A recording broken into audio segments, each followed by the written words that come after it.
এশার নামাজের পর প্রতিদিন এই আমলটা করতে হয়। আল্লাহুম্মা ইয়া আওয়ালান আওয়ালিন, ইয়া আখিরাল আখিরিন, ইয়া জাল কুয়াতিন মাতিন, ইয়া রহিমাল মাসাকিন, ইয়া রহমার রাহিমিন। গাইবি সাহায্য আসবে।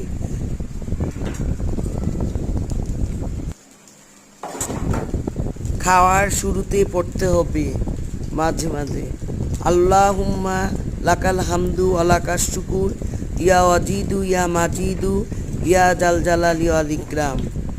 আলহামদুলিল্লাহিল্লাজি আসবাহানা ওয়ান আম আলাইনা ওয়া আবদাল। এটা খাবারের শেষে পড়তে হয়।